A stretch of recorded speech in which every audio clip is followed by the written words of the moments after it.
Hello, Malcolm here, and welcome to Tuesday Teaching Tips. And today, we're talking about the difference between using our imagination in a helpful way as opposed to speculating about parts of a passage you might be teaching where the detail is not there in a way that's less than helpful and might be distracting. What's the difference between helpful imagination and unhelpful speculation?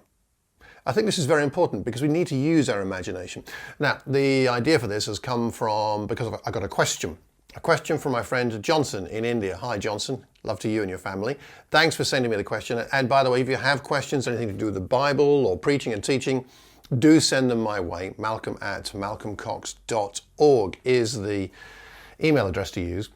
And he sent me a question because somebody had asked him a question about what happened during the childhood of Jesus, or particularly between the age of 12 and 30. What was going on in those times? And he asked me if I had a video or something on it, and I don't.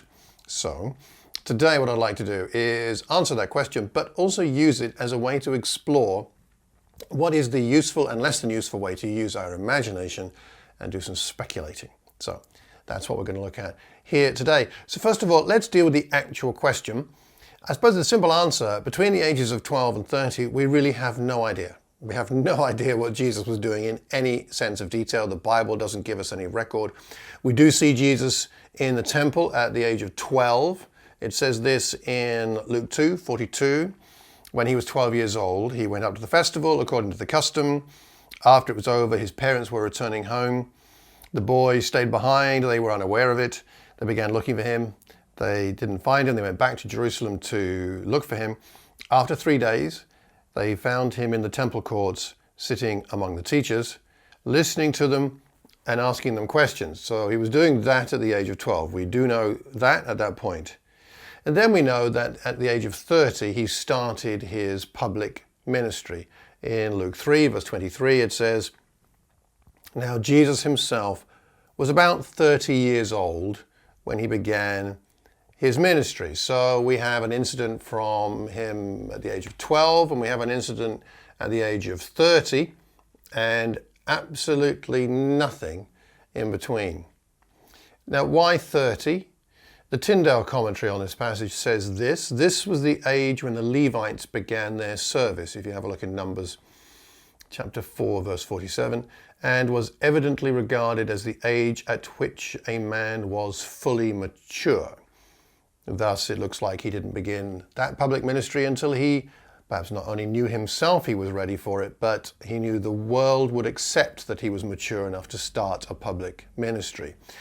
Now, what happened in between 12 and 30, those 18 years, completely unrecorded. According to the movie The Passion of the Christ, I think Jesus invented the table, or the chair, was it? I forget, I have to go back and look at the movie again. Apparently he invented some kind of carpentry furniture. I'm not sure about that. There are some apocryphal so-called gospels that give us so-called details about his childhood, that he turned lumps of clay into birds that flew off and a few other things. There's no evidence that those incidents happened or that they're an accurate record of incidents. Those apocryphal gospels were written much later than the other documents we have for the New Testament, and they don't add anything. It's just speculative in a way that is not useful for anything. But what do we know? We know just a small amount by looking at Luke chapter 2, verses 51 to 52. It says this: "He went down to Nazareth after the incident in the temple. He went down to Nazareth with them, with his parents, and was obedient to them. And his mother treasured all these things in her heart. And Jesus grew." This much we know. He grew. He grew in wisdom and stature and in favor with God and man. No detail, but we know he was obedient to his parents. He grew in wisdom. He grew in stature, which could mean character as well as physically, and in favor with both God and the people around him. We know that. And I would say, surely that's all that matters. We know about his miraculous birth. We know a few details about his childhood, his early childhood. We know that he was devoted to the word even at the age of 12. And we know that he was ready to begin his ministry at the age of 30. And it is his public ministry, along with his incarnation, that really matter. In John chapter 20, we should bear this in mind. Jesus performed many other signs in the presence of his disciples, which are not recorded in this book. But these are written that you may believe that Jesus is the Messiah, the Son of God, and that by believing you may have life in his name. So if everything Jesus did in his adult life did not need to be recorded, then how much more extra details of his childhood and early adulthood also do not need to be recorded. The Bible is long enough, isn't it? It contains all we need. According to John 21, verse 25, Jesus did many other things as well. If every one of them were written down, I suppose that even the whole world would not have room for the books that would be written. And that must be true. So my answer to what happened during those years between the ages of 12 and 30 is this, is that he was obedient to his parents, and he grew in wisdom and stature in the favor of God and of people. And that prepared him to begin his public ministry at the age of 30. That's what I think was going on. Now, if the further question is why we don't have more detail about those years between 12 and 30, the answer is simply that it's not necessary for us to know the information, to be able to trust that he's the Messiah, which is the key point, and that he can bring us the life, the new life that we need. We don't need that information to trust him as Messiah. That's the key. Now, on to the wider point of the difference between using our imagination as opposed to making unhelpful speculation when we preach and teach. Let's see what we can discern from this. Now, I think it's vital that we as preachers and teachers use our imagination when we're engaging with the biblical text. We've got to use the imagination. God has given us our imagination. We should certainly use it. And when you look at the prophets and teachers of even in the Bible, we can see that they use their imagination as they use ideas and lessons from their own life and around them in nature to spice up their talks, to illustrate them and to make them meaningful. So using the imagination is a fine thing and should be done by preachers and teachers. There's nothing more dull than listening to someone simply repeat what's in here without adding anything that's personal and meaningful. So we need to engage our imagination. If we don't, we'll find it difficult to enter the context of the writer as he wrote what he wrote, the people he's writing about or writing to, what's going on in the passage. We won't engage deeply enough with the text, let alone be able to bring it to other people. So imagination for the preacher and teacher begins by studying the text as we prepare our lesson, but then also in the way that we deliver. God gave us this imagination. Let's use it. I'll give you one example. Recently I preached on Acts chapter 14 and on the courage of Paul and Barnabas, because after they finished their first missionary journey, they finish up in Derbe, then they go back through the previous towns they've been in, strengthening the churches. In chapter 14 it says they returned to Lystra, Iconium, and Antioch, strengthening the disciples, encouraging them to remain true to the faith. We must go through many hardships. They appoint elders, and they carry on until they get back to Syrian Antioch. The courage of Paul and Barnabas is astonishing here, and I used my imagination to think about, they've just been in all these places, minds have been poisoned against them, people have plotted against their life, and in Lystra, the first place they go back to, that's the place where the Apostle Paul was stoned and left for dead. Can you imagine, let's use our imagination, can you imagine what it might have been like for Paul and Barnabas to think, where should we go next after Derbe? Let's go back, first of all, to the place where Paul was stoned. Can you imagine the courage of Paul? Can you imagine perhaps the courage of Barnabas thinking, it was Paul's turn last time, might be my turn this time? Can you imagine them walking up the road, perhaps on a donkey, approaching the gates of the city of Lystra and thinking, I wonder what's going to happen this time? Can you imagine that? Now, in imagining that, I find that helpful because it puts me in, to some extent, the shoes, sandals of Paul and Barnabas, and hopefully engage with what it might have been like. And that's good. I think that's helpful. But I need to make sure that I'm expressing when I teach this that I am telling people what I'm imagining that they were experiencing, because the Bible doesn't say how they felt. I can only say if it was me, I think I'd have been thinking this, I'd have been feeling that. And that's fine because it helps me to engage with the text and hopefully it helps my audience engage with what's really going on here. To simply state they were terrified would be unhelpful and inaccurate, because the Bible doesn't say they were terrified. I'd be adding something to the text. The danger of that is an astute listener will hear you say that and think, hang on, it doesn't say that. And if you're making a big point out of it, they could legitimately say, well, that's not in there. Why should I listen to anything you say? And we lose the trust of those to whom we're speaking. And the other issue is that what we say is likely to be repeated. As people hear what we say, they were terrified, they'll go off and tell their friends, Paul and Barnabas, they were terrified. Well, they might have been. I think they almost certainly were.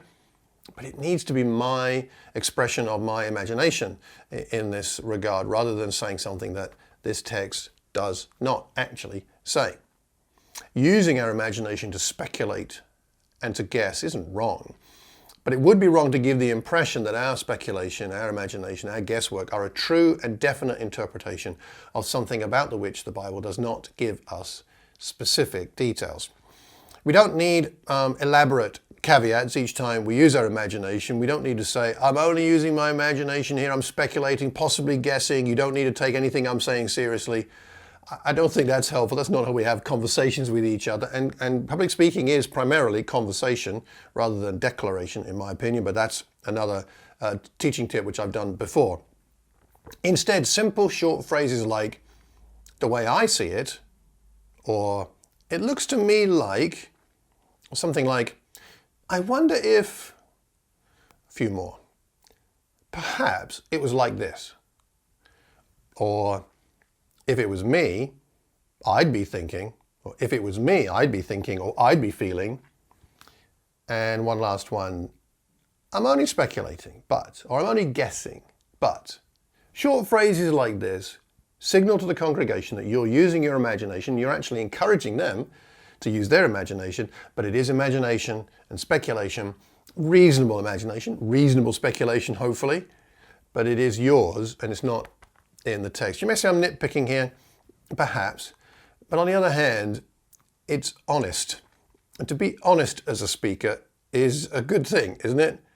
So to go back to what Johnson asked me about the life of Jesus between the ages of 12 and 30, if I was preaching on the incident in the temple when Jesus was 12, I might say something like this. Try this on for size. I'm guessing that during those years, after he's left the temple, when he goes back to be with his parents, and during those years, I'm guessing he was reading the Torah. How else would anyone grow in wisdom? It says he grew in wisdom. It looks to me like humility was a key part of his character as he grew up during those years, because how else can you grow in favor with God and other people unless you have a learning spirit? And that's a humble spirit, isn't it? It looks to me like humility is a key. It looks like the Torah must have been a very important priority to him during those years. So I'm telling you that I'm speculating. I'm telling you that I'm guessing. I think they're reasonable because they're based on some things that the text actually does say. But I'm making it clear that these are my ideas. And that's about the most we can say. Honestly, I probably wouldn't bother to even say it if I was preaching on this passage, but if I was to do so, I'd make it clear that I was speculating. So, question for you. What do you think is the value of using your imagination as a preacher and teacher? And then what is the danger? What do you see as the advantages and the disadvantages of using your imagination, guesswork, speculation?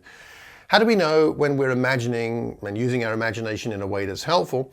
And how do we know when we're using our imagination in a way that can be distracting and unhelpful for the people we're speaking to? So I would love to know what you think. Please drop me a line. You can email me, malcolm@malcolmcox.org, or you can leave a comment, my preference, wherever you hear or see this recording. Just drop a comment into the comment box, because then we can learn from each other. And we learn best when we're learning in community.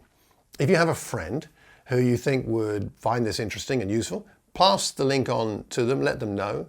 If you're listening to the podcast, please drop a review into wherever you get your podcast from. That would be so helpful. If you'd like my free ebook, How God Grows His People, then sign up for my newsletter at my website, malcolmcox.org. And if you do, I'll send you my weekly newsletter. with everything I've been doing in the last 7 days, and you'll get that ebook as well. And I just thank you so much for participating and listening and for your comments. And I want to thank Johnson again for your question. I hope that was helpful. Let me know what you think. And send me any other questions you have, and I'll do my best to answer them. Not just the specific question perhaps, but the broader principle behind how we deal with these things as preachers and teachers of God's Word, which is such a privilege. And let me encourage you, if you're preparing a lesson right now of some kind, I encourage you to see it as a privilege. I'm preparing a lesson on the Holy Spirit this week, and I'm struggling with it, not because I don't want to do it, and not because it's not good material, and I have a lot of good material, but it's just that I want to get it right. I want to do the best I can on God's behalf for the sake of the people to whom I will be speaking. So as we struggle together with these lessons, and we struggle together with presentation, with preparation, let's help each other and encourage each other by commenting, leaving ideas, and then we can do our best to be the most effective speakers we can be for God. Thanks again. I hope you have a terrific Tuesday and a wonderful week. Take care and God bless.